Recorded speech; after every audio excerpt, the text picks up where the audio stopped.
আমরা যারা 96 বা 97-এ জন্ম নিয়েছি, আগামী 1-2 বছর পর কিন্তু আমাদের 30 হয়ে যাবে।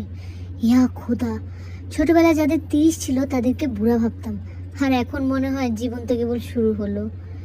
এমন একটা বয়স, আমাদের চেয়ে যারা ছোট তারা কনফিউজ হয়ে যায় যে আপু ডাকবো না আন্টি ডাকবো।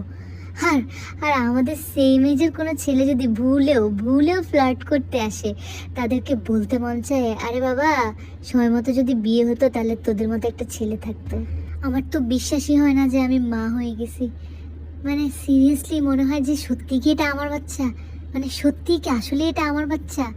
জীবনে এত জাঙ্ক ফুড খাইছি, বাচ্চাকে কিভাবে বলবো বাবা বার্গার খাইস না, পিৎজা খাইস না, এত অনলাইনে অর্ডার দিস না, বাসার খাবার খা, সবজি খা, ফলমূল খা। বাচ্চাকে কোন মুখে বলবো এত ফোন টিপিস না, যা একটু পড়ালেখা কর গিয়ে, যেখানে আমি নিজেই সারাদিন ফোন টিপি।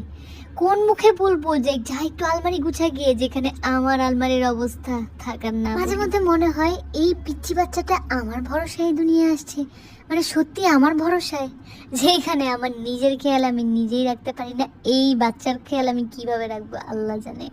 মাঝে মধ্যে তো মনে হয় যারা আমরা 96 বা 97-এ জন্ম নিয়েছি তাদের সাথে আসলে অনেক বড় একটা ধোঁকা হয়েছে। ওই যে করোনা হয়েছিল না, করোনার টাইমে মনে হয় 2-3 বছর একটা ভুলে গ্যাপ হয়ে গেছে সামহাও।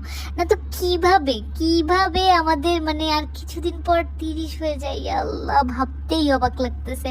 কিছুদিন পর বুড়া হয়ে যাব, 30-এর পর 40, 40-এর পর 50।